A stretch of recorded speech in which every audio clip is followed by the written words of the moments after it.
اهلا بيكم سنة اولى اعدادي. النهاردة هنشرح الجزء الثاني من الدرس الاول في الجغرافيا بعنوان الكشوف الجغرافية. يعني ايه الكشوف الجغرافية دي يا مس؟ هقول لك. يعني مين اللي هيكتشف ويعرف كل حاجة عن قارة افريقيا؟ هو فعلا يا مس، هو مين اللي اكتشف قارتنا؟ هقول لك يا باشا. عندك دلوقتي 3 اكتشفوا القارة، منهم مصر بلدنا طبعا كان لها دور كبير في اكتشاف قارة افريقيا، وكمان العرب كان ليهم دور في اكتشاف قارة افريقيا، والاوروبيين كان ليهم دور في اكتشاف قارة افريقيا. يبقى لما نيجي نتكلم عن الكشوف الجغرافية ونشوف مين اللي كان ليه دور في اكتشاف قارة افريقيا، هنتكلم عن دور مصر ودور العرب ودور الاوروبيين. يلا بينا نبدأ ونشوف ازاي مصر كان ليها دور في اكتشاف قارتنا الافريقية. بيقول لك مصر حاولت انها تكتشف قارة افريقيا منذ القدم. من امتى؟ منذ القدم، يعني من زمان جدا. هقولك في عصر المصريين القدماء اللي هو عصر اجدادنا المصريين، وكمان العصر الحديث. يبقى كده اول ناس اكتشفوا معانا القارة اللي هي قارة افريقيا المصريين القدماء. نتكلم عن اول عصر وهو عصر المصريين القدماء. كان في واحد كده بيحب يسافر كتير ويكتشف حاجات جديدة، بنقول عليه الرحالة. طيب اسمه ايه تاني؟ اسمه ايه؟ الرحالة. الراجل ده اسمه الرحالة حرخوف. الرحالة حرخوف، ايوه ده واحد من اجدادنا المصريين القدماء. الرحالة حرخوف عمل 4 رحلات نحو الجنوب، يعني نزل لتحت علشان يكتشف القارة. يعني حرخوف من اوائل المصريين الذين اكتشفوا اجزاء من افريقيا. يعني في عصر المصريين القدماء في واحد اسمه الرحالة حرخوف عمل 4 رحلات نحو الجنوب، والرحالة حرخوف من اوائل المصريين اللي اكتشفوا اجزاء من افريقيا. كده تمام. تعالى ندخل على تاني شخصية من اجدادنا المصريين القدماء اللي اهتموا باكتشاف قارة افريقيا، وهو الملك نخاوي الثاني. هو الملك مين؟ نخاوي الثاني. الملك ده من ملوك المصريين القدماء. الملك ده عمل حاجة مختلفة. ايه هي بقى؟ هقولك. ارسل الملك نخاوي الثاني بعثة للدوران حول افريقيا. طلب منهم الملك نخاوي الثاني انهم يمشوا من البحر الاحمر ويفضلوا ماشيين حول الشاطئ كده ويلفوا حول افريقيا علشان يعرف هم هيوصلوا لفين بالظبط. وفعلا نفذوا الكلام، وطلعت البعثة من البحر الاحمر ولفت حول افريقيا لحد ما وصلت الى مضيق جبل طارق. انا سمع حد بيسأل هم عملوا الرحلة دي في قد ايه؟ هقولك الرحلة دي استغرقت 3 سنين بيلفوا حول افريقيا علشان يشوفوا هم هيوصلوا لفين بالظبط. يبقى الملك نخاوي الثاني ارسل بعثة للدوران حول افريقيا. الرحلة دي استغرقت 3 سنوات، بدأت من البحر الاحمر وعادت يعني رجعت من مضيق جبل طارق. طيب ما تيجي كده نعرف الاماكن اللي وصلوا اليها المصريين القدماء. وصلوا الى السودان والقرن الافريقي. القرن الافريقي ده يا مس؟ هقول لك الحته دي كده اللي هي شبه القرن اللي هي دولة الصومال وجيبوتي ودول تانية. ووصلوا كمان الى غرب افريقيا ومنابع نيل الاستوائية، يعني الاماكن اللي نهر النيل بيطلع منها عند دائرة الاستواء اسمها منابع النيل الاستوائية. وكمان السواحل الافريقية. مش الملك نخاوي التاني ارسل بعثة الدوران حول افريقيا يعني وصلوا الى السودان؟ يبقى تاني نعرف الاماكن الافريقية اللي وصلوا اليها المصريين القدماء. وصلوا للسودان والقرن الافريقي وغرب افريقيا ومنابع النيل الاستوائية وكمان السواحل الافريقية. تعال بقى نتكلم عن العصر الحديث. كان في شخصيتين حكموا مصر واهتموا باكتشاف قارة افريقيا. مين هم بقى؟ هقول لك. اول شخصية معاك محمد علي. عمل ايه محمد علي؟ ارسل رحلات لاكتشاف منابع النيل. محمد علي كان عايز يعرف النيل ده بيطلع منين بالظبط، يعني منبعه فين. لما ارسل الرحلات دي اكتشف النيل الابيض. اكتشف ايه؟ النيل الابيض. هو ايه النيل الابيض ده؟ هقولك ده نهر بيصب المية بتاعته عندنا فين؟ في نهر النيل. يبقى لما اجي اسألك ما النتائج المترتبة على ارسال محمد علي رحلات لاكتشاف منابع النيل، هتقولي ادى الى اكتشاف النيل الابيض، ورسم كمان خريطة للنيل حتى جنوب السودان. تاني في العصر الحديث محمد علي ارسل رحلات لاكتشاف منابع النيل، وادى الى اكتشاف النيل الابيض ورسم خريطة للنيل حتى جنوب السودان. تاني شخصية معانا وهو الخديوي اسماعيل. الخديوي اسماعيل ده حفيد محمد علي، وده برضو حكم مصر. اهتم باكتشاف منابع النيل. ووصل بحكمه إلى جنوب دائرة الاستواء. قدر ان هو يستولى على جزء كبير في افريقيا لحد جنوب دائرة الاستواء، يعني وصل بحكمه الى جنوب دائرة الاستواء. يبقى الخديوي اسماعيل اهتم باكتشاف منابع النيل ووصل بحكمه الى جنوب دائرة الاستواء. تعال نعرف دور العرب ودور الاوروبيين في اكتشاف قارة افريقيا.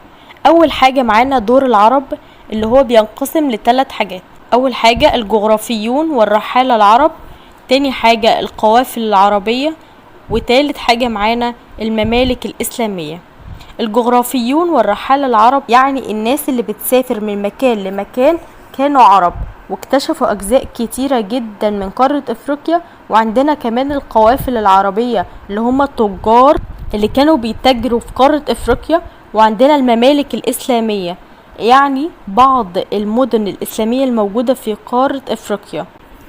أول حاجة معانا الجغرافيون والرحالة العرب. اول شخصية معانا وهو ابن بطوطة. ابن بطوطة ده عمل رحلات كتيرة جدا في شمال افريقيا علشان يكتشف القارة، لحد كمان ما اخترق الصحراء من الشمال للجنوب. يعني شوف بقى، وصل للصحراء من الشمال للجنوب لحد ما وصل لدولة مالي. دولة مالي دي في الوسط، يعني في الصحراء، دولة مالي دي في الوسط. فوصل لدولة ايه؟ وصل لدولة مالي. تاني ابن بطوطة قام برحلات في شمال افريقيا. فين؟ في افريقيا في الجنوب؟ غلط، لا، في شمال افريقيا، واخترق الصحراء من الشمال للجنوب لحد ما وصل لدولة اسمها دولة مالي. تاني شخصية معانا في الجغرافيين والرحالة العرب هقولك المسعودي. تاني شخصية معانا وهو المسعودي، ده من اوائل الرحالة العرب اللي زاروا افريقيا وكمان كتبوا عنها. يبقى المسعودي ده من اوائل الرحالة العرب اللي زاروا افريقيا وكتبوا عنها. القوافل العربية دول التجار العرب اللي كانوا بيجوا يتاجروا هنا فين؟ في قارة افريقيا. الناس دي وصلوا الى السودان والحبشة وكمان جزر القمر. يبقى القوافل العربية وصلوا الى السودان والحبشة وجزر القمر. الممالك الاسلامية دي المدن الاسلامية اللي بتكون صغيرة وموجودة في قارة افريقيا. المدن الإسلامية دي موجودة في شرق القارة، يعني في شرق قارة أفريقيا، يعني اللي على إيدك اليمين إلى هضبة البحيرات الاستوائية. هتقولي بس كده مفيش ممالك إسلامية تانية في قارة أفريقيا؟ هقولك لأ، في كمان موجودة في غرب أفريقيا. يبقى المدن الإسلامية موجودة في شرق القارة إلى هضبة البحيرات الاستوائية، وكمان موجودة في غرب القارة، بس طبعا بتكون مدن إسلامية قليلة جدا. تعالى نتعرف مع بعض على دور الأوروبيين. هنتكلم عن البرتغاليون والانجليز والفرنسيين والهولنديين كمان.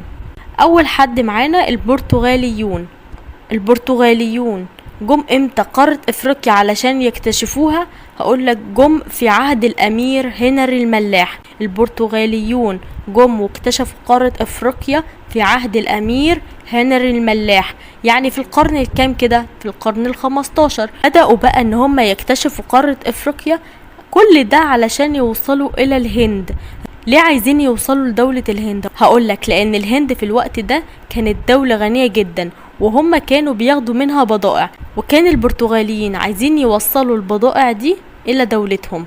فيعملوا ايه؟ ياخدوا السفن المحملة بالبضائع من دولة الهند يوصلوها عن طريق البحر الأحمر لحد ما يوصلوا لقناة السويس. وكانت قناة السويس في الوقت ده ما كانتش اتحفرت لسه، فبالتالي بياخدوا السفن المحملة بالبضائع يوصلوها من البحر الأحمر، يمروا بالبحر المتوسط لحد ما توصل ليهم.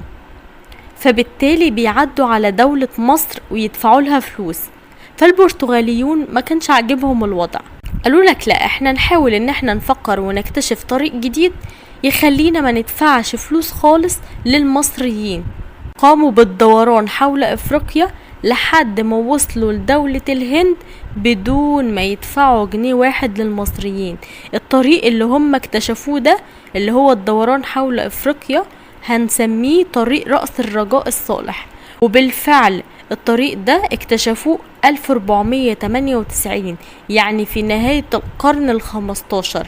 والطريق ده بعد ما اكتشفوه عملوا عليه، يعني أسسوا عليه المواني والمراكز التجارية. المواني المكان اللي هتقف فيه السفن وتبيع وتشتري، في المراكز التجارية فلما اسألك سؤال بما تفسر قام البرتغاليون بتأسيس المواني والمراكز التجارية على طريق رأس الرجاء الصالح، هتقولي لتأمين الملاحة والتجارة. الملاحة اللي هي حركة السفن، والتجارة حركة البيع والشراء. الانجليز والفرنسيين والهولنديين لما جم يكتشفوا قارة افريقيا، اول حاجة اكتشفوها منابع النيل في نهاية القرن ال18 وخلال القرن ال19. هتقولي هم ليه عمالين يكتشفوا منابع النيل؟ هقولك انت عندك اطول نهر في العالم وهو نهر النيل، فلما انت تفكر تعرف هو المنبع بتاعه منين بالظبط، ده هيفيدك كتير في التجارة. لما اجي اسألك بما تفسر اهتمام اوروبا بالكشوف الجغرافية لقارة افريقيا، لنهب خيراتها واستغلال ثرواتها. هم جايين اللي هي الدول الاستعمارية دي اللي هم الانجليز والفرنسيين والهولنديين، هم جايين قارة افريقيا لنهب خيراتها واستغلال ثرواتها، يعني جايين لمصلحتهم هم. لو جيت بصيت على خريطة قارة افريقيا ولقيت الدول متقسمة بالمنظر ده كده، فكده بنسميها الخريطة السياسية لقارة افريقيا. يعني قارة افريقيا دي بتنقسم الى 54 دولة. اكبر دول قارة افريقيا هي دولة الجزائر. تاني اكبر دول قارة افريقيا هي دولة الجزائر. اللي يخلي قارة افريقيا تبقى متقسمة لدول كده مختلفة في المساحة، هقولك بسبب تصارع الدول الاستعمارية عليها. كل ده لنهب خيراتها واستغلال ثرواتها. اللي حصل لما قسموها بالشكل ده وسرقوا خيراتها، هقولك جعل افريقيا تعاني من الفقر رغم امتلاكها ثروات متعددة. طب انا عايز اعرف بقى مصر بلدنا دورها ايه دلوقتي؟ يعني هي مصر ليها دور؟ ايوه طبعا ليها دور، ليها جهود لتعميق العلاقات مع افريقيا وتحقيق التنمية المستدامة في افريقيا.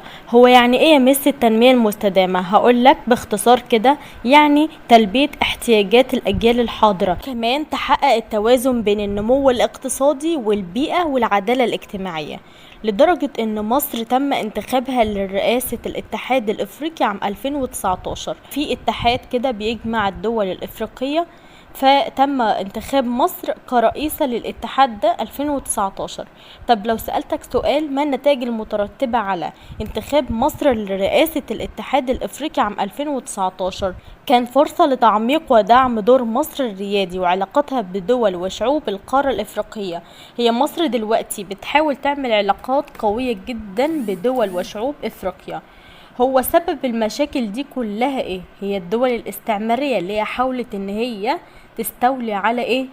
مصر اللي هي موجودة في قارة افريقيا. وبسبب ان كان في تصارع قارة افريقيا، فبالتالي التقسيم اللي حصل في قارة افريقيا ده ادى الى نهب خيراتها، وكمان جعلها قارة فقيرة جدا رغم امتلاكها العديد من الموارد الطبيعية. وبكده نكون خلصنا شرح الدرس الاول في الجغرافيا، وان شاء الله هنزل لكم اسئلة على الدرس ده. والسلام عليكم ورحمة الله وبركاته.